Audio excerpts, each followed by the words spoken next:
Okay, so once again, I welcome all of you to CSAP News Analysis or CNA. Where we analyze in depth. Okay, where we go for an in-depth analysis of the news, and these are very important for UPSC as well as APSC as well as other government exams. So let's begin with today's session. So as we all know,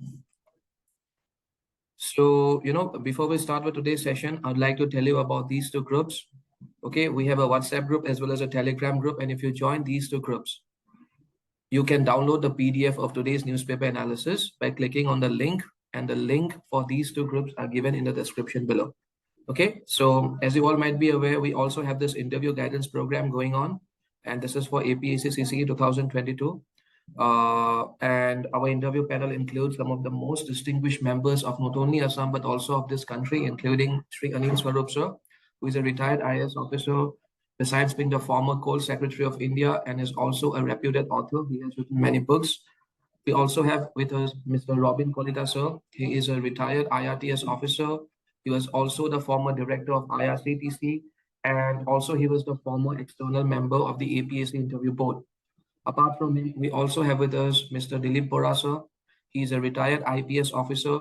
We have with us Omio Kumar Borasa. He was the former APSC chairman.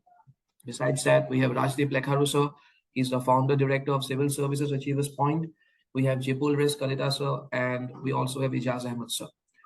So these are the contents. Okay, this is the content, or this is the content list, and we'll be covering these topics today. As you can see, number one topic is second anti-piracy patrol in the Gulf of Guinea. Tantalum, the rare metal found in Sutlej. It's a very important discovery which we have made today. Conflict between center and state. Number 4 is adultery and related intricacies, and we'll end today's session by discussing some of the most important prelims facts. Okay, and so let's get started. So the very first news which we have brought for you is second anti-piracy patrol in the Gulf of Guinea. Now, what is this issue all about? See, before talking about the issue, this topic has got a direct connection. Okay, this topic is got, it is directly connected with. It is relevant from the point of view of GS paper 3 and Abilak topics in maritime security cog by related concerns. And this is very, very important, especially from the mains perspective. These topics are very, very important. So why this is in the news? The Indian Navy has completed its second anti-piracy patrol in the Gulf of Guinea in the Atlantic Ocean. The offshore patrol vessels INS Sumedha, which is on an extended range operational deployment and is currently operating in the Atlantic Ocean along the west coast of Africa, undertook a 31-day anti-piracy patrol, the Navy said on Thursday. Now, what is this anti-piracy? See, India has always supported a rules-based order, and India has always supported such a thing where no one will interrupt. Okay, no one will become an obstacle if a particular country wants to use the seaway, if a particular country wants to use the waterway from the point of view of trade and commerce, so that all the countries can make good use of that, and so that all the countries can carry out their respective activities in terms of trade and commerce in a hindrance-free manner, in a hassle-free way. So India tries to ensure that this particular thing, it tries to keep the seas, it tries to keep the oceans, or it is of the opinion that the oceans and the seas should be free from any kind of interference from any other third party, from any party which wants to block or which has a different opinion. India doesn't support that particular view, and which is why India, from time to time, the Indian Navy conducts anti-piracy patrolling. Okay, anti-piracy patrolling, as we all know, piracy, you all must have watched this famous movie Pirates of the Caribbean. So if you have watched this movie Pirates of the Caribbean movie, so you must be having an idea about what maritime piracy is all about, and how and why maritime piracy can be a dangerous thing. Many countries in the world, for example, there is a very important region in this world by the name of Horn of Africa. Horn of Africa includes such countries like, for example, it includes such countries which are notorious for piracy. Okay, it includes such countries which are notorious for piracies. So so Indian Navy, keeping in mind and keeping in view all those things, Indian Navy had conducted this particular patrolling. And Some of the key highlights of the second GOG anti-piracy patrol is, INS Sumidha, that's the name of the ship, that's the name of the vessel. It operated in the GOG, undertaking a 31-day anti-piracy patrol, which is on an extended range operational deployment in the Atlantic Ocean along the west coast of Africa. Okay, Sumedha's deployment also ensured enhancing Navy-to-Navy connection with regional navies, including Senegal, Ghana, Togo, Nigeria, Angola, and Namibia. Ebila countries or junbila navies ase tahator logoto jate amar eta Navy-to-Navy connection bhal hok. So it was also one of the objectives of INS Sumedha. Okay, INS Sumedha, what it will also do is it will boost regional partners' capabilities. Okay, and it is in sync or it is in harmony with the philosophy of Vasudhaiva Kutumbakam, the world is one family, and India has been promoting this, especially in recent times. India has been seen promoting this philosophy. It's a very, it's a very inclusive philosophy. The objective of the patrol was to deter and prevent piracy and armed robbery. Like I was saying a short while ago, this is something India opposes tooth and nail, because India stands for free and fair trade. Now, key facts about the Gulf of Guinea. The GOG is an inlet of the Atlantic Ocean. Where is it? It is an inlet of the Atlantic Ocean on the western African coast, extending westward from Cape Lopez in Gabon to Cape Palmas in Liberia. Okay, it is found at the junction of the Prime Meridian. The GOG is one of the world's most dangerous gulfs because of the widespread piracy that has severely affected many countries in West Africa, along with other international countries. So, the number of vessels attacked by pirates in the Gulf is about 100 per year. And the GOG region accounts for more than 35% of the world's total petroleum reserves. So this is what it makes. Okay, this is what makes this particular zone, or this is what makes this particular area very, very important strategically, because it accounts for more than 35% of the world's total petroleum reserves. Okay, this is what makes this area very, very important from the point of view of business, from the point of view of trade and commerce. So what strategic significance does the Gulf of Guinea hold for India? The Gulf of Guinea, it holds immense strategic importance for India. It is also a region of security concern for India. Karon, a region it promotes piracy, armed robbery, terrorism, and transnational crime. And other than that, Nigeria has been one of the main sources of crude oil for India. Okay, Nigeria, it lies in GOG. The country emerged as the fourth largest supplier of crude oil and liquefied natural gas, Jakami LNG Wuliko, to India in 2022. So because Nigeria is such an important country for India in terms of what? In terms of crude oil and liquefied natural gas.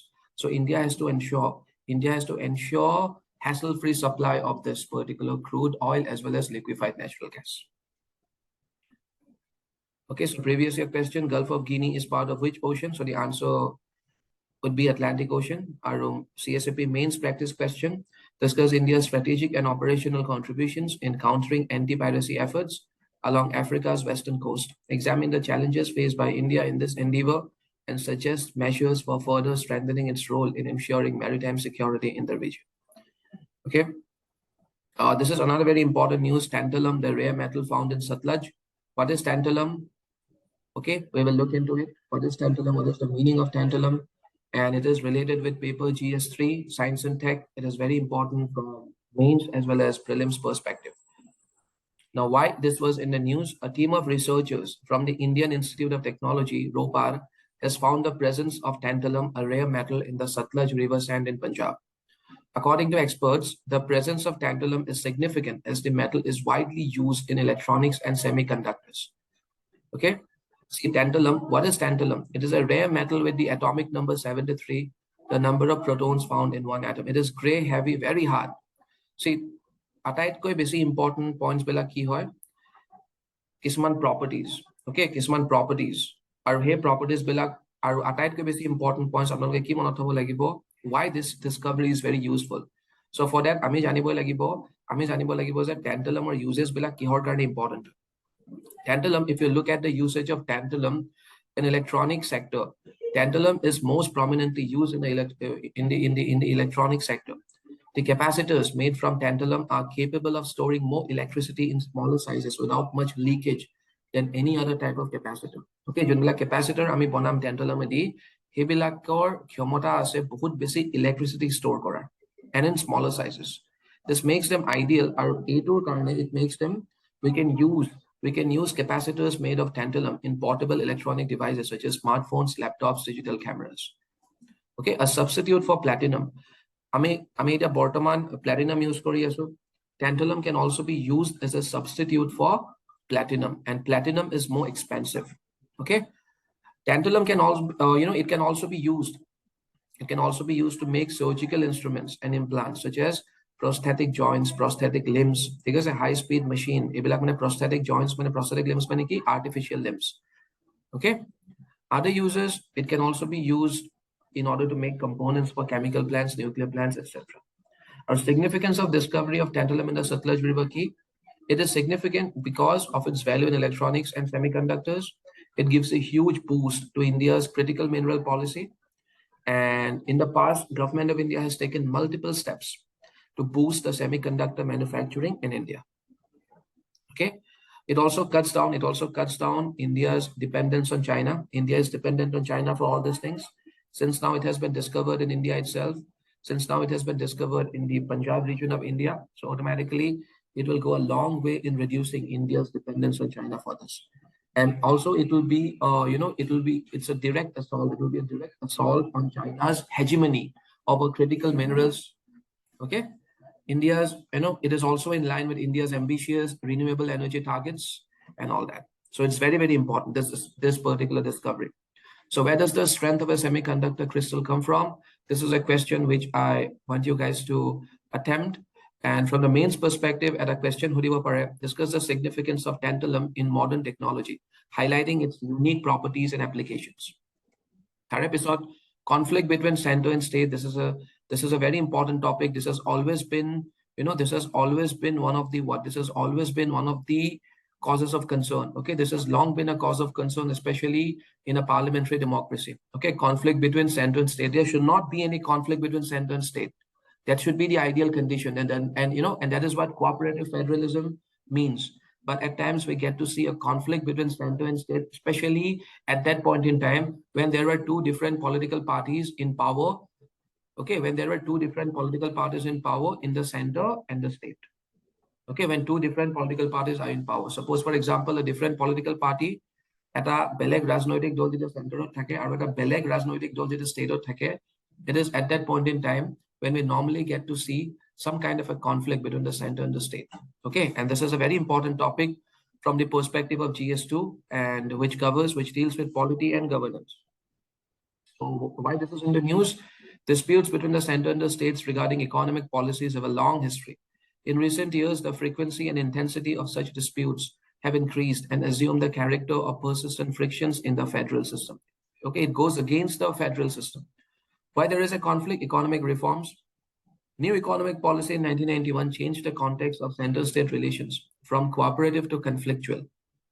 Mobilization of resources. States have less autonomy over their public expenditure policies, and more disputes arise over resource sharing with the center. Policy resistance. Example, Tamil Nadu opposes the center's need for admission to undergraduate medical courses. Kisman policy kisman policies center bonai into the state government. Okay, the state government at times it is not in favor of such a policy.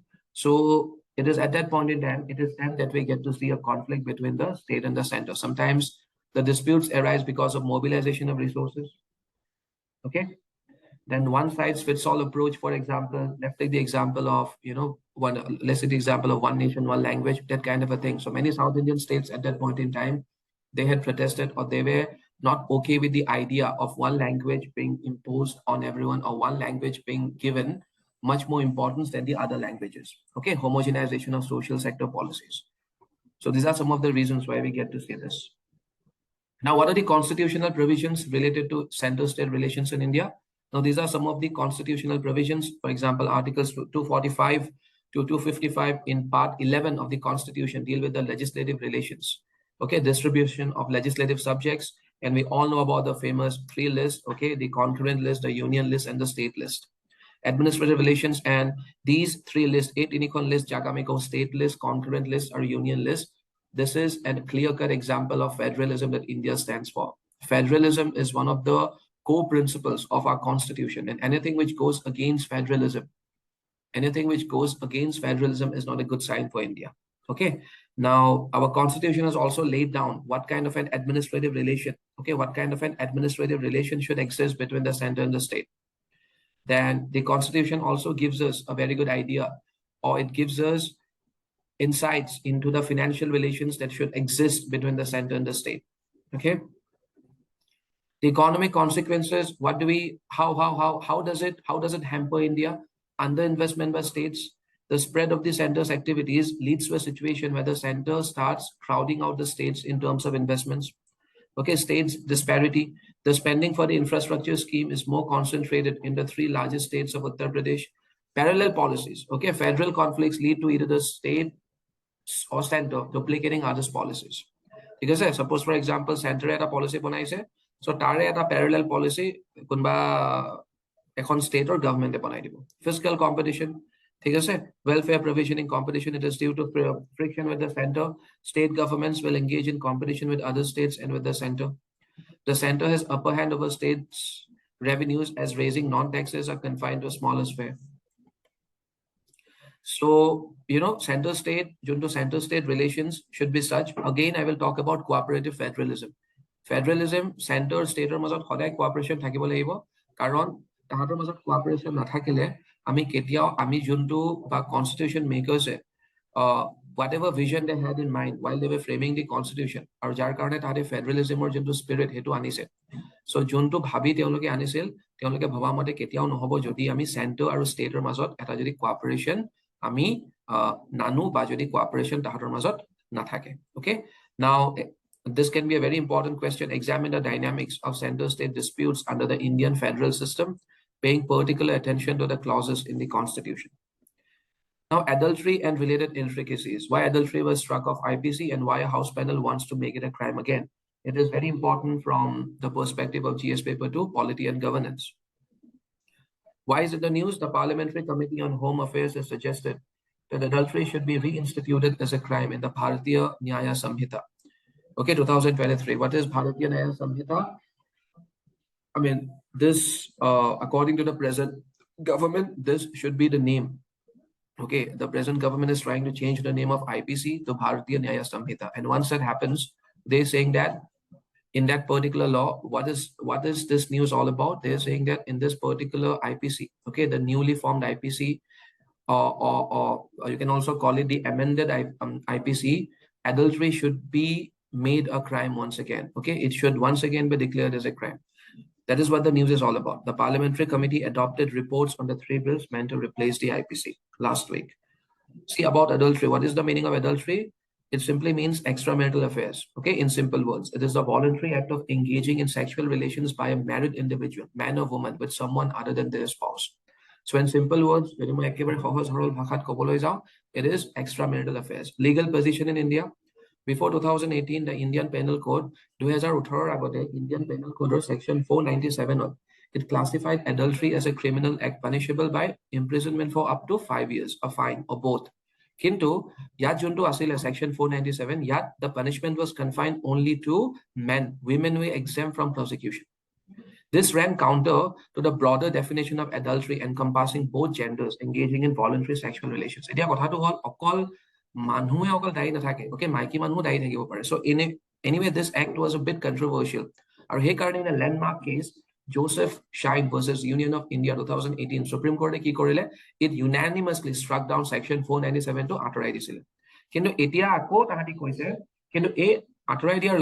This went against many constitutional provisions as well as the spirit of our constitution. It violated Articles 14, okay, right to equality, Article 21, Article 14, 15, both are connected with right to equality, Article 21, right to life, okay, and all these are fundamental rights which protect equality, non-discrimination, and life and liberty respectively. So the Parliamentary Committee on Home Affairs it proposed reinstituting adultery as a crime in the Bharatiya Nyaya Samhita. Kintu etia jodi ami ako tahati etu kothao koise je jodi ami reinstitute koru ebar kintu the law has to be gender neutral. Mane men as well as women should be held accountable for committing such a crime. Okay. Arguments in favor and against criminalizing adultery. Arguments for criminalizing adultery, preserving marital sanctity. Okay, this is a very important thing. This is what I mean. This is what Buddha. Okay, this is what Buddha also wanted to save. Okay, marital sanctity. Or he karne Buddha initially he was not okay with the idea of female monks getting into sangha. Karon Buddha gom paisal je jodi female monks sangha thomai jay, tente কাৰণ সংঘাত সোমোৱাৰ লগে লগে তাতে বিয়া পাতিব নোৱাৰিব আৰু যদি বিয়াই পাতিব নোৱাৰে তেনে সংসাৰ কেনেকৈ আগবাঢ়িব okay so similarly adultery মানে এই বস্তুটো why should we criminalize it because it in order to preserve the marital sanctity okay কাৰণ otherwise the whole idea of marriage will fall apart okay which goes directly against the idea of what which goes directly against the idea of sustenance of the human race you can say ঠিক আছে so deterrent effect to হ'ব পাৰে making adultery a punishable offense might act as a deterrent okay discourage কৰিব পাৰে মানে individuals বিলাকে ভাবিব পাৰে since এটা crime হয় আমি নকৰো আৰু moral grounds হ'ব পাৰে adultery is morally wrong ঠিক আছে so legal recourse criminalizing adultery provides a legal avenue for addressing the breach of marital fidelity arguments কিছুমান against to আছে criminalizing adultery infringes upon individual autonomy within marital relationships ঠিক আছে article 21 এ safeguard করে right to dignity and privacy of both spouses then it was suggested that such matters should be addressed as grounds for divorce rather than as a criminal offense যদি এনেকুৱা এটা হয় it should be looked at as a ground for divorce rather than criminalizing that individual should be asked whether you are okay with divorce or his wife or her husband should be asked to initiate or they should be asked whoever is committing adultery his or her partner should be asked to initiate or he or she should be asked to file a divorce case okay impact on relationships so these could be two important questions it turns out that adultery by men is illegal in India while women is exempted but gender is not the only point of concern okay but gender is not the only point of concern how has the perception and legal treatment of adultery evolved in India over the years and what are the current social, cultural, and legal perspectives on extramarital relationships in the country? Okay, how has the perception and legal treatment of adultery evolved in India over the years? And what are the current social, cultural, and legal perspectives on extramarital relationships in the country? Okay, 250 words, 15 marks for both the questions. And now let's look at some of the most important prelims facts. World Fisheries Day asil amar 21st of November. Kali hoy goise. The main purpose is to highlight the importance of sustainable stocks of fisheries in the world. Government of India organized Korea said a global fisheries conference in India 2023 on the occasion of World Fisheries Day. Our got organized Gujarat Science City in Ahmedabad with the theme to ki asil celebrate the fisheries and aquaculture wealth. Tarpasot Javier Milei wins Argentina presidential election. Okay, Argentina presidential election hoisil tat kun jikile Javier Milei jikile. Our India Argentina relationship or this is very important. Okay, in India Argentina relations, they were elevated to the level of strategic partnership in February 2019. So Argentina is a strategic partner of India. India is also the fourth largest trading partner of Argentina, with bilateral trade touching a historic peak of USD 6.4 billion in 2022, recording a growth rate of 12% over 2021. Tar episode Vajra Prahar, the 14th edition of the Indo-US Vajra Prahar Indo-US Joint Special Forces Exercise, okay, known as Vajra Prahar 2023 Indo-US. Commence at the Joint Node in Umroi, Meghalaya. Okay, exercise Vajra Prahar initiated in 2010. It stands as a testament to the robust partnership between the Indian Army and the US Army Special Forces. Okay, it focuses on the exchange of best practices and experiences with a primary emphasis on joint mission planning and operational tactics. So that's all for today. This is our academic team. Okay, and this is our content developing team as well as supervision and presentation team as well as a technical team. So on that note, I would take your, I would leave and I would end today's session. So see you guys until next time. So thank you so much.